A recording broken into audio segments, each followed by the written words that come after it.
1년 전 엘리언 매니지먼트가 제일모직과 삼성물산의 합병 계획에 제동을 걸면서 국내 자본시장에서 다소 생소한 행동주의 헤지펀드에 대한 관심이 높아졌었는데요. 그로부터 꼭 1년 후죠. 최근 들어서 엘리언 매니지먼트가 홍콩의 동아은행을 공격하고 있다고 합니다. 또 이를 계기로 국내에서도 제2의 엘리엇 사태가 발생하는 것이 아닌가 하는 우려가 나오고 있는데요. 오늘은 행동주의 헤지펀드에 대해서 자세히 알아보는 시간 마련했습니다. 도움 말씀 위해서 한국경제신문사의 한상춘 논설위원 자리해 주셨습니다. 위원님 안녕하세요. 네, 안녕하십니까? 네, 첫 번째 질문부터 좀 드려보도록 하겠습니다. 그동안 제일모직과 삼성물산 간의 합병 계획에 좀 제동을 걸었던 엘리엇 매니지먼트가 1년 만에 좀 다시 등장을 하게 되었는데요. 우선 시청자분들을 위해서 이 엘리엇 매니지먼트에 대해서 좀 소개를 해주시죠. 네, 엘리엇 매니지먼트 작년 이맘때 가장 많이 거론됐었죠. 아무래도 국내 제일의 대기업 그룹에 관련돼 있기 때문에 네. 여러 매스컴을 통해서 이 엘리엇 매니지먼트에 대해서 잘 아셨을 거로 생각하는데요. 최근에 다시 국내 증시에서 외국인 지분들이 상당히 높아지지 않습니까? 그런 것들에서 보면 대부분 다 헤지펀드 같은 경우는 수동적 입장이나 능동적 협상을 해서 행동주의 헤지펀드 형태를 취하기 때문에 다시 한번 국내 증시에도 이 문제가 이렇게 크게 부각될 가능성이 높지 않느냐 이렇게 보는데요. 엘리엇 매니지먼트는 아시겠습니다. 미국의 헤지펀드. 투자 방법에 있어서는 수동적이 아니라 능동적이기 때문에 행동주의 헤지펀드다 이렇게 볼 때 있습니다. 창업자가 폴 싱어죠. 이 폴 싱어의 이름도 폴 앵커라는 가수가 있는데요. 네. 거기에 따서 사실 폴 싱어다 이런 국제금융시장에 루머가 있습니다. 아무래도 이런 폴 싱어가 하고 운용자산 규모도 사실 운용자산이란 그때그때마다 변하긴 하지만 260억 달러이기 때문에 상당히 큽니다. 그러면 그 규모 자체가 행동주에서 보면 가장 큰 규모가 칼 아이컨이 운영하는 거거든요. 이어서 폴 싱어가 운영하는 이 엘리엇 매니지먼트가 제2의 행동주의 헤지펀드에 해당된다 이렇게 볼 때 있습니다. 다만 지금 성장세로 볼 때는 금융위기 이후에는 칼 아이컨보다도 폴 싱어가 이어는 엘리엇 매니지먼트가 더 빠른 성장세를 보이고 있는데요. 네. 운영자산이 고객으로부터 인기가 있다 보니까 빠르게 사실 칼 아이컨이 운영하는 운영자산 규모를 버금덜 정도로 지금 빠르게 성장하고 있다는 얘기입니다. 네. 아시겠습니다는 이러한 폴 싱어가 운영하는 엘리엇 매니지먼트는 작년 이맘때 국내의 삼성에서 삼성물산과 제일모직 간의 합병 이 문제에 두고 본격적으로 이게 반대하는 이런 모습을 보임에 따라서 국내 시청자분이라든가 아니면 투자자분에 많이 알려졌다 이렇게 보겠습니다. 네, 꼭 1년 만에 이번에는 홍콩의 3위 은행이죠. 동아은행, 뱅크 오브 이스트 아시아를 공격을 하고 있다고 합니다. 이번에는 또 어떤 형태로 공격을 하고 있는지 이 부분을 좀 설명해 주시면요. 예, 다양한 형태를 이렇게 하는 것이 엘리엇 매니지먼트 같은 행동주의 헤지펀드의 특징이고 네. 시장에서 예상치 못한 방법으로 한다 이렇게 보겠습니다. 이런 상태에서 보면 행동주의 헤지펀드의 특성을 보면 그 나라의 어떻게 보면 약점을 굉장히 많이 파고든다 이렇게 보실 수 있는데요. 이번에 공격하고 있는 홍콩계 3위의 네. 동아은행에 대해서 보면 홍콩은 사실 대주주 지분이 굉장히 주가 흐름에 많이 작용합니다. 네. 그렇기 때문에 대주주 지분이 많을 때에는 주가가 이렇게 그만큼 독점적 형태를 취하기 때문에 시장의 모습에 따라서 이렇게 흔들거리지 않는 상황이거든요. 그러니까 엘리엇 매니지먼트 같은 경우는 능동적으로 시장의 흐름을 이렇게 흔들어서 주가 수익을 궁극적으로 이렇게 창출하는 이런 모습을 띄고 있는데요. 대주 지분이 많다 그러면 어떻겠습니까? 엘리엇 매니지먼트 입장에선 상당히 부정적이겠죠. 활동의 제약이기 때문에. 네. 그렇기 때문에 대주 지분을 크게 낮추면 사실 홍콩의 여러 가지 유동성이라든가 이런 측면에서 볼 때는 또 기업들의 실적이라든가 경기 문제를 생각할 때는 지금 수준보다는 주가가 좀 많이 올라가지 않느냐 하는 이런 입장의 판단을 하는 것이 엘리엇 매니지먼트의 입장이다 이렇게 보시면 되는데요. 네. 문제는 그렇습니다. 이런 상태를 보면 소액주주 입장에서는 상당히 반대할 수밖에 없죠. 왜냐하면 홍콩의 자본시장과 증권시장이 이루어지는 데는 대부분 다 소액주주 같은 경우에는 대주주 지분에 의존해서 안전배, 세프티 발브를 마련한 상태거든요. 네. 그러다 보니까 동아은행층의 소액주주 이런 입장에서 보면 사실 대주주 매각에 대해서는 반대하는 입장을 동아은행이 보이겠죠. 네. 그래서 경영권을 많이 확보하고 있는 엘리엇 매니지먼트 입장에서는 대주 지분을 매각할 수 있게끔 소액주주의 지분에 대해서 동아은행에 대해서 사실 반대 입장을 하는 것을 좀 하지 못하도록 하라. 그러면 엘리엇 매니지먼트 입장에서 대주 지분을 낮출 수가 있는 거 아니겠습니까? 그리고 사실 가격 상승을 통해서 차익을 얻을 수가 있는데요.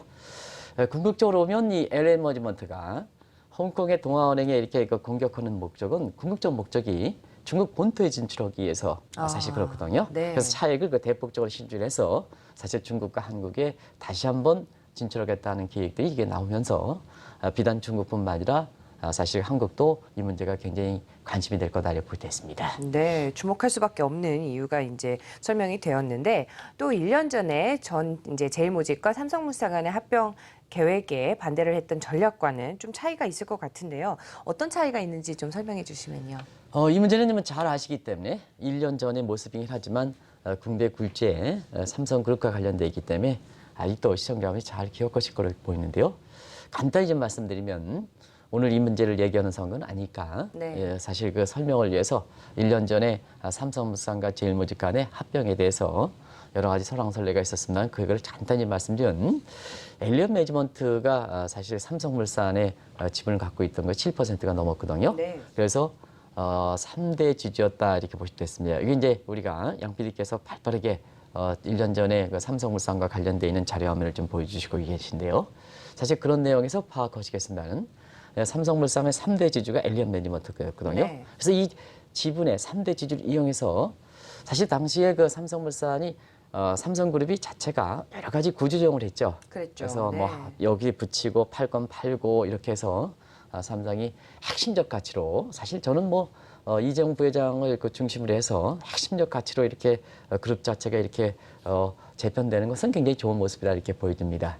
많은 그 대기업에서 어떻게 삼성의 그 핵심적인 삼성 석유화학이라든가 팔 수가 있겠느냐 하는 측면에서 우려 시각이 있습니다는 지금 세계적으로 보면 핵심적 가치로 이렇게 구조정하는 것이 그룹 자체라든가 또 한 개별 입장에서 지속 가능한 경험과 그것이 주가 관리인데 상당히 도움되는 것이 일반적 패턴이거든요. 그렇죠. 소위 뉴노멀 패턴이다 이렇게 보여됐습니다. 그런 측면에서는 이재용 부회장을 비롯해서 사실 삼성의 임직원들이 그런 뉴 트렌드를 잘 포착해서 나름대로의 그 핵심 역량으로 가는 조치로 사실 그때 당시에도 한국경제 TV를 통해서 긍정적으로 그 평가했는데요. 문제는 이렇습니다. 이 과정에서 네. 자 삼성물산의 3대 주주인 엘리엇 매니지먼트 입장에서는 제일모직과 삼성물산의 합병 비율을 어떠냐 하면 1대 0.35로 했거든요. 네. 그러다 보니까 이 삼성물산의 그 주가라든가 제일모직 주가라든가 여러 가지 실적이라든가 이런 거 볼 때는 너무 그 삼성물산의 합병 비율을 좀 너무 적게 준 게 아니냐.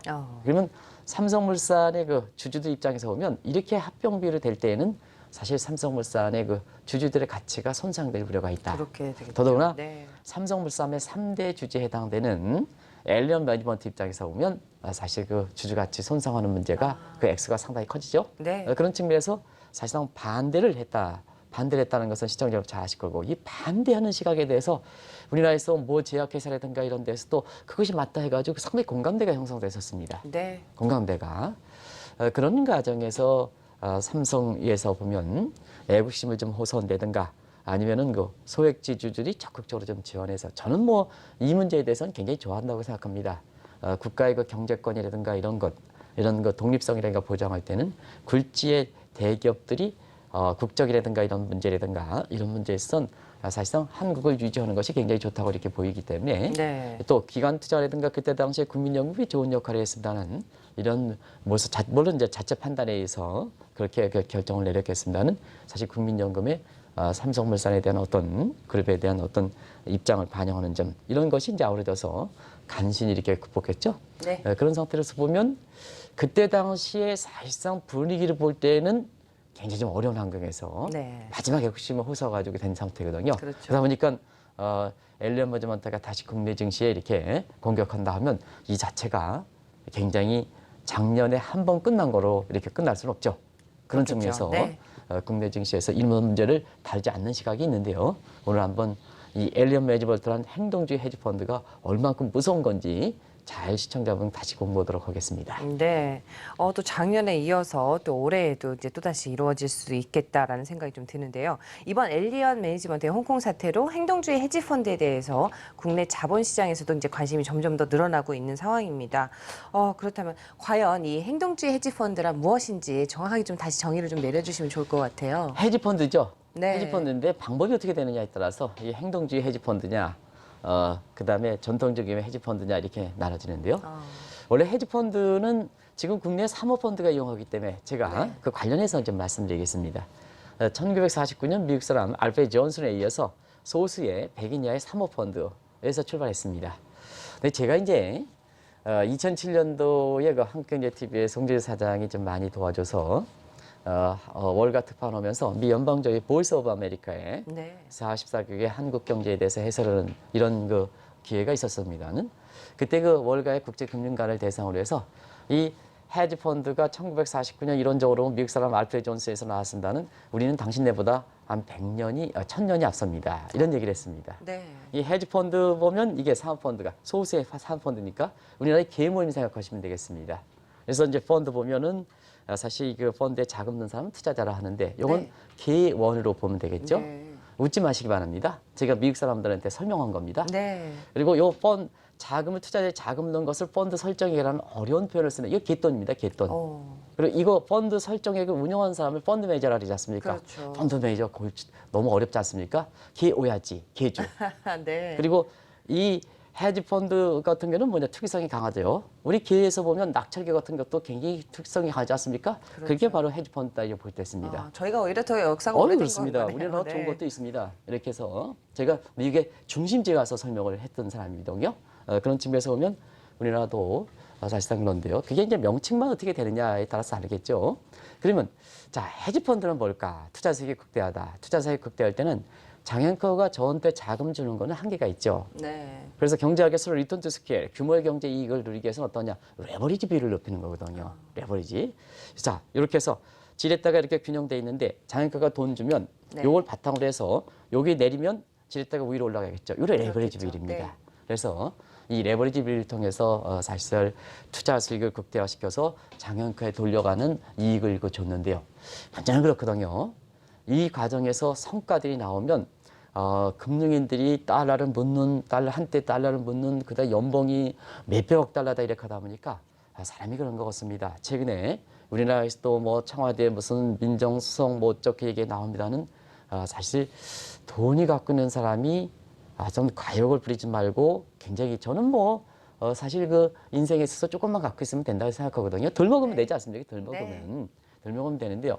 사람이 돈이 있으면 더 욕심을 부리는 것 같습니다. 그래서 이게 탐욕이 있는 가정에서 굉장히 레버리지 비를 높였거든요. 한때 1998년 롱턴 캐피탈 매니지먼트 사건에서 이렇게 보면 그때 당시에 레버리지 비 100배까지 올렸습니다.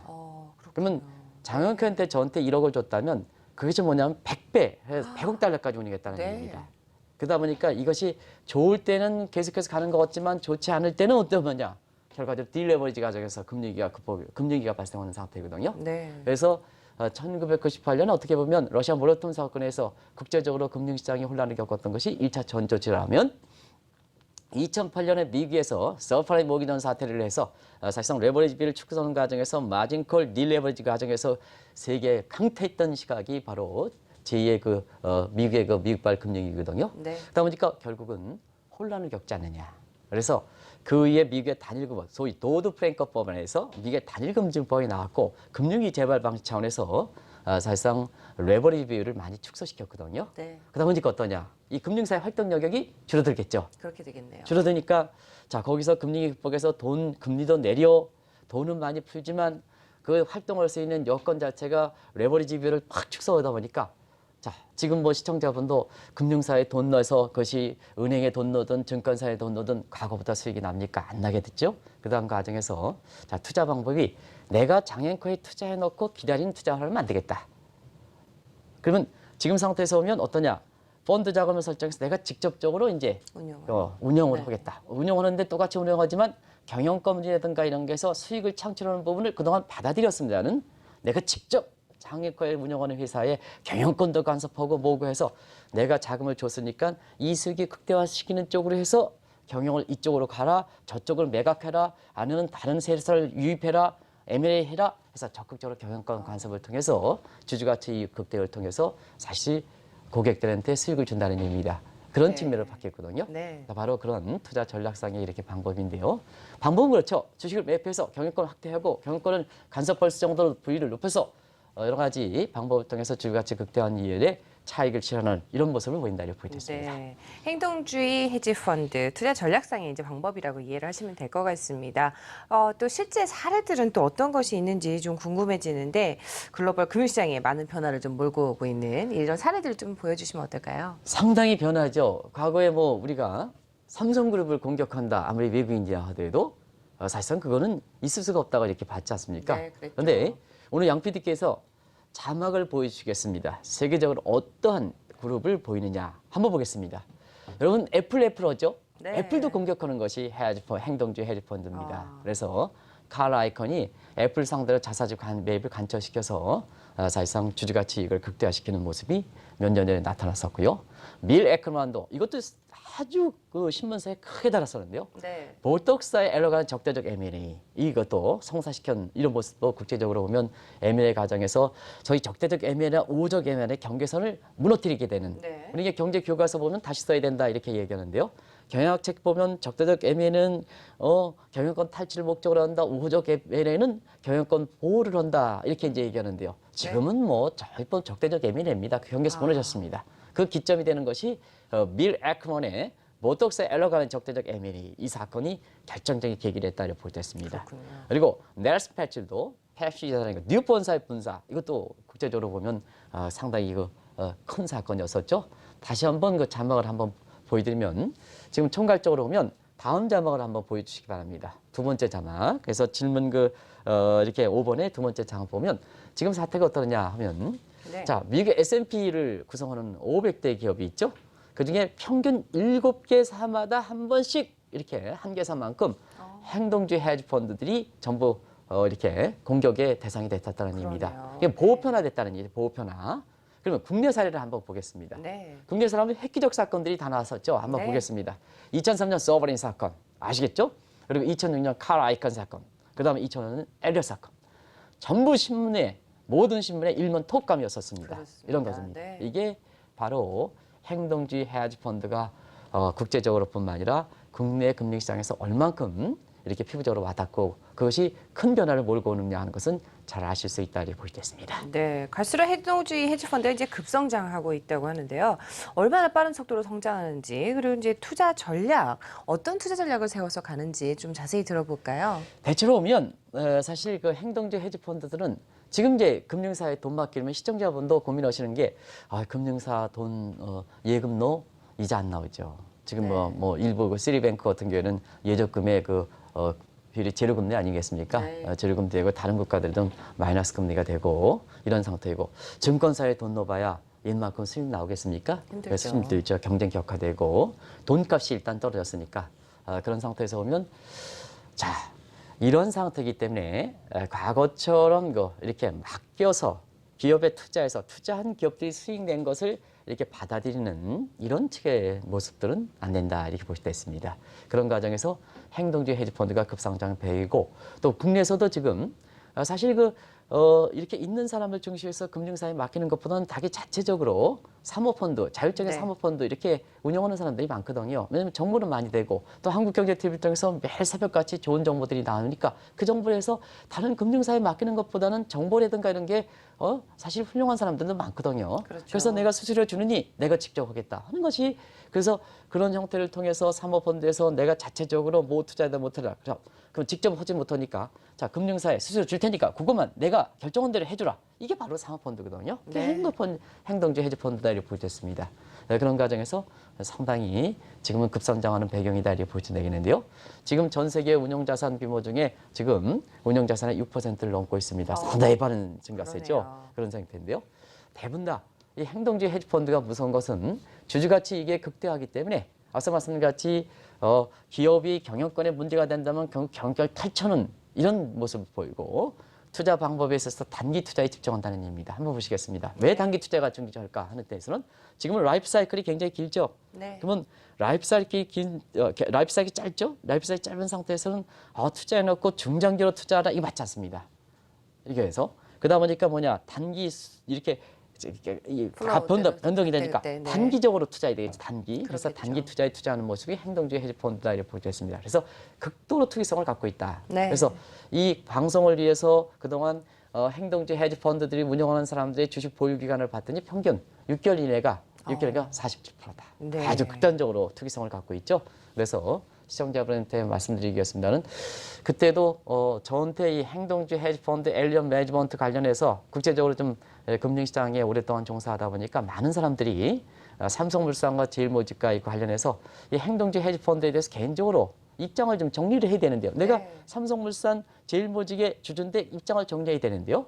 사실상 저한테 물어보시는 분이 많습니다. 그래서 주주가치 극대화라는 측면에서 보면 삼성물산과 그다음에 그 제일모직 간의 합병에 대해서 경우에 따라서는 이 합병이 안 되는 것도 이렇게 주주가치 이익을 극대화한다는 측면에서 보면 엘리언 매니지먼트의 어떻게 보면 입장도 이렇게 공감이 될 수 있는 부분이거든요. 네. 그러나 이게 극단적으로 이렇게 투기성을 갖고 있고 또 탐욕의 물결을 갖고 있는 상태에서 보면 자, 한국의 굴지의 기업, 한국 경제 입장을 생각해 볼 때는 사실 우리가 돈 버는 게 자기 자신의 이익만이냐 아니면 국민 전체적으로 또 국민 경제, 사회적 보장 차원에서 사실상 그런 쪽도 좀 생각해줘야 되지 않느냐 하는 쪽에 실체를 얘기하시다 보니까 소액지주분들이 사실상 그 삼성물산의 우호적 입장을 보여서 결국 경영권 방어 측면에 아주 조그마나마 미력이나마 도움됐던 측면도 있었거든요. 네. 그런 측면이 바로 이 행동주의 헤지펀드의 어떻게 보면 두 가지 양면성을 갖고 있는 이런 양수적인 얼굴이다 이렇게 볼 때 있습니다. 네. 또 이번 홍콩 사태를 계기로 이제 한국에서도 제2의 엘리엇 사태가 나오지 말란 법은 없잖아요. 굉장히 뭐 우려들도 많이 나올 것 같은데요. 어떻게 뭐 대처를 해야 될지 혹은 이런 사태가 또 발생할 가능성도 있는 것인지 이 부분에 대해서 여쭤볼게요. 보편화되고 있다 하는 얘기입니다. 보편화되고 있기 때문에 실제로 국내 증시에선 이미 그런 사건이 발생했으니까 이런 부분에 대해서 사실 계속해서 상시적으로 대응할 수 있는 제재를 좀 갖출 필요가 있는 것이 아닌가 생각합니다. 네. 지금 그 국내 그 증시 보면 외국인 지분들이 다시 높아졌죠. 네. 이렇게 브렉시트 우려에 따라서 일부 사람들이 외국 자본이 이탈하지 않느냐 하는데요. 그렇지 않고 외국 자본이 다시 유입되는 과정에서 우리 코스피 지수가 1,800 밑으로 떨어진다는 것이 지금 2020선이 넘었나요? 네. 지금 밑에 보면 저는 지수를 보는 사람이 아닙니다. 이런 과정에서 사실 국내 최근에 외국인 지분 보면 삼성전자 같은 국내 굴지한 한국 경제 입장에서 밀접한 이러한 그 기업들의 주식을 좀 많이 지금 이제 양 PD께서 보여주시네요. 2027까지 갔네요. 네. 어디서 이렇게 많이 갔습니까? 그래서 연중 그 최고치가 이렇게 갔었을 거라고 생각하는데요. 네. 근데 최근에 외국인 지분은 뭐냐면 대부분 다 국내 삼성전자 같은 굴지 기업들이 많이 산다는 얘기입니다. 자, 그러면 국내 증시에 다시 한번 외국 지분이 높아서 외국인에서 판치는 저희 윈블든 현상이 우려가 된다는 얘기거든요. 자, 윈블든 현상 보편적으로 어떤 문제가 있냐? 경제 정책이 무력화되는 문제가 네. 되게 있고요. 여기 이제 윈블든 현상에 대해서 이렇게 나오죠. 네. 그러면 윈블든 현상이 됐을 때 국내에서 어떤 입장을 됐을까 하는 층에서는 경제 정책이 무력화되는 측면, 네. 경영권 방어가 어려운 측면, 그 다음에 시청자 여러분도 서버린 사건, 칼 에이컨 사건 한번 보시기 바랍니다. 전부 캐피탈 프라이트, 국부 유출 문제가 관련돼 있죠. 그래서 사실 이런 그 외국 자본에 의해서 사실 그것이 행동주의든 외국 자본이든 근데 외국 자본은 대부분 다 행동주의 헤지펀드 형태를 갖고 있기 때문에 사실상 그렇습니다. 국내에서 보면 굴지의 기업을 중시해서 외국 지분이 높을 경우에는 단순히 이것이 우리 경제의 대외적 측면에서 이미지 개선이다 이런 측면보다는 사실 앞서 말씀드린 같이 경쟁력이 무력화된다든가 그다음에 경권이 외국인에 넘어간다든가 그리고 우리 국부에 유출하는 문제거든요. 네. 그런 측면에서 자, 이 기관 투자가들이 아이고 국내 주식 투자 비중을 줄인다 이런 얘기들이 많이 나오는데요. 단지 주식 투자가 운용 자산의 수익률 극대화 측면뿐만 아니라 사실 기관 투자가들은 한국 경제 어려울 때 보여주는 역할도 굉장히 큰 겁니다. 단순히 명목상의 주식 운용 수익만 중요한 게 아니고 자, 사회적으로 얼만큼 기여했느냐 이것도 네. 이렇게 국민연구가 같은 운용자산을 평가할 때 이 국회의원분들이 국감할 때 그런 것도 좀 굉장히 감안해서 평가를 하셔야 되는데요. 평상시에는 그런 거에 대해서 필요성을 요구하다가 국감에서는 운용순위이 그게 뭐냐 이게 얘기한단 말이에요. 네. 그러면 사실상 기관 투자가 역할의 본질적인 의미를 이렇게 축소해서 해석할 필요가 있거든요. 그런 것을 보편적으로 평가하는 것 자체를 통해서 이렇게 어려울 때는 단순히 운용 자산의 수익률뿐만 아니라 다른 것도 생각해주는 이런 측면에서 기관 투자가 역할이 굉장히 중요하다 이렇게 보시면 되겠고요. 네. 또 한 가지는 이제 국내 기업들도 주주가치 이익을 극대화를 최우선 순위로 해야 된다는 의미입니다. 그럼요. 거기에 네. 대해서 그래서 국내 그 상장된 기업들도 특히 대기업들도 이제는 실적이 났으면 왜 그 기업한테 내가 돈 줘가지고 투자하겠습니까? 왜 나도 돈 번 사람 입장에서 보면 나도 어렵게 공부해서 당신네 회사에 믿고 투자했는데 돈을 벌었으면 줘야죠. 근데 네. 왜 안 줍니까? 그런 측면에서 불만을 제고를 해야 되거든요. 그래서 해당 기업들 같은 경우에는 이렇게 기업들도 주주가치 이익을 극대화를 위해서 노력해야 된다 하는 걸 말씀드리는데요. 네. 마지막으로 20대 국회의원분들한테 말씀드리겠습니다. 제도적으로 그런 것을 확보해 주는 것이 굉장히 중요하거든요. 네. 근데 한국 같은 경우에는 마지막 자막을 좀 보시기 바랍니다. 굉장히 중요한 자막이기 때문에 마지막 보면, 아니 그 자막 말고 질문 8번에 대한 자막을 보시겠습니다. 아직도 외국인 외환위기 후에 한국의 외국인 우대 풍조가 있습니다. 우대 풍조가 있는데요. 사실상 그렇습니다. 지금 뭐 언론에서 나오는 거 보면 20대 국회에 이렇게 그 국회의원들이 사실상 한국 기업의 행동주의 헤지펀드의 공격 대상으로 이렇게 되는데도 불구하고 네. 제도적으로 갖춰야 되는데요. 이 대기업에 대해서 상당 부분 그런 적대시하는 풍조가 아직도 남아있고 외국인에 대해서 우대하는 풍조가 아직도 잔존하다 보니까 제도적으로 자 어떤 문제냐 하면 이렇게 대부분 다 노출되어 있는 상태도 불구하고 자 다른 것들을 보세요. 다른 것들은 다 국수주의 나가고 이기주의 나갑니다. 기업들조차도 미국의 대선 과정에서 어떻습니까? 보호주의, 국수주의가 강하지 않습니까? 네. 결과적으로는 경제 독립성과 안정성을 찾는 것이 굉장히 중요한데요. 그런 측면에서 기업들도 구글과 페이스북도 경영권 방어를 위해서 차등일권을 통해서 보호를 하는 이 상태고요. 그다음 일본 기업도 포진필 다 하실 겁니다. 황금줄을 통해서 방어하는데요. 자, 20대 이렇게 국회에서 지금 보면 이런 문제에 대해서 또다시 검토하지 않는다는 얘기입니다. 또 검토한다 하더라도 상당히 그 분위기가 형성되지 못하고 있습니다. 네. 이런 각도에서 보면 두들기는 게 좋은 게 아닙니다. 우리 기업들이 예를 들어서 대기업들이 한번 외국에 손에 나가면 우리의 독립성과 경제 안정성이 뿐만 아니라 우리 고용 문제라든가 이런 문제, 경제 식민주의 문제 이런 문제가 봉착될 수가 있거든요. 그렇죠. 그래서 우리 같은 경우는 외국인 자본이 대부분 다 기업들이 높고 행동주의 헤지펀드에 대해서 노출되어 있는 상태에서 오면 제도적으로 경영권 방어를 위해서 예를 들어서 차등 의결권이라든가 포이즌 필이라든가 황금질이라든가 하는 이런 쪽을 좀 제도적으로 갖춰주십사 하는 것을 꼭 좀 말씀드리겠습니다. 네, 중요한 부분 또 당부의 말씀을 주셨습니다. 오늘 도움 말씀 주신 분 한국경제신문사의 한상춘 논설위원이었습니다. 말씀 고맙습니다. 네, 고맙습니다.